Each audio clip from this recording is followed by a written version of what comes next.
Hi, this is Anne with Graphic Design How To, and today I'm going to show you how to use Retype in Adobe Illustrator. And this is a relatively new feature. I think it's 2023 and newer, and it's changed a little since the beta. But basically what it does is it will recognize text in PNG form or like outline text. All right, let's get started.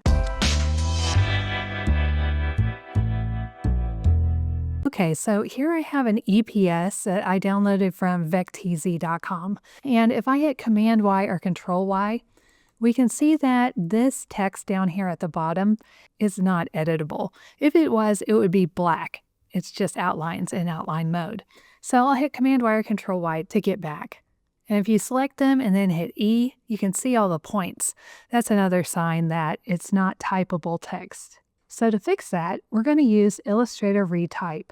First, I'm going to select the text that I want to work with. I'll select just the text business name because I can tell that's a different font or weight at least than this other text down here. Then I'll go to Window, Retype right here. And if you're not seeing that, it probably means your version of Illustrator is too old. I'll come down here at the bottom and choose Find Matching Fonts. It'll automatically start analyzing the text, and it also sort of isolates the text so you know what you've selected right here. And if it didn't get it all, you can just pull this down a little bit or pull it over and expand it out to include all the text. Over here, Illustrator is giving me some font suggestions. Now, this includes both system fonts, the ones you have on your computer, and Adobe fonts. So if this font isn't available in either one of those, you'll probably need to use an online font identifier and then buy and install that font.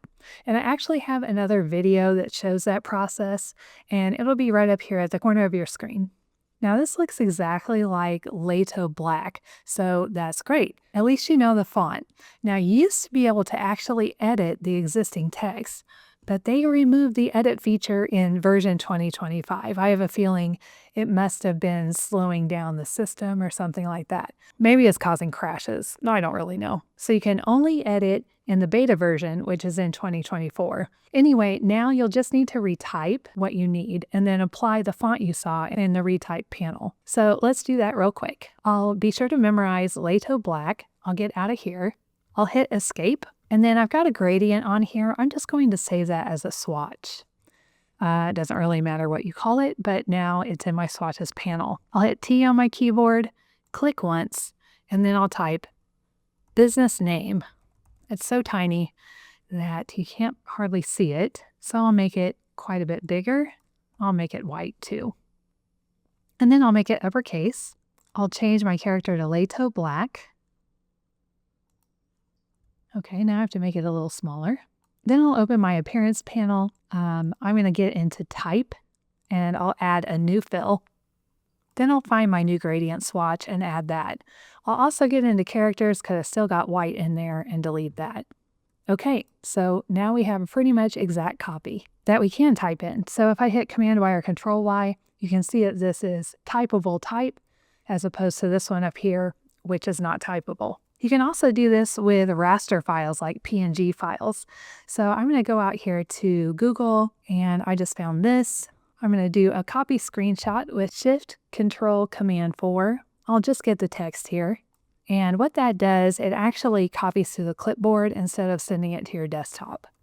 And I'll just paste it in. I'll make it a little bit bigger. And then I'll go back to Window, Retype. And we'll find matching fonts. Okay, and right away, it's found it. This is Den Condensed Bold. I'll hit Escape, then I'll type hello, I'll make it bigger, and then I'll type in Den Condensed Bold.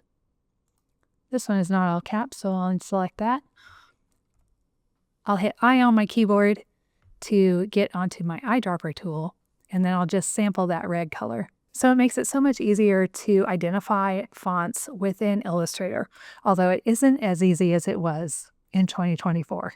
All right, I hope this video was helpful, and if you liked it and you want to see more videos like this, you can click on the subscribe button and the little bell next to it, and you'll be notified every time a new video comes out. All right, I'll see you in the next video. Thank you.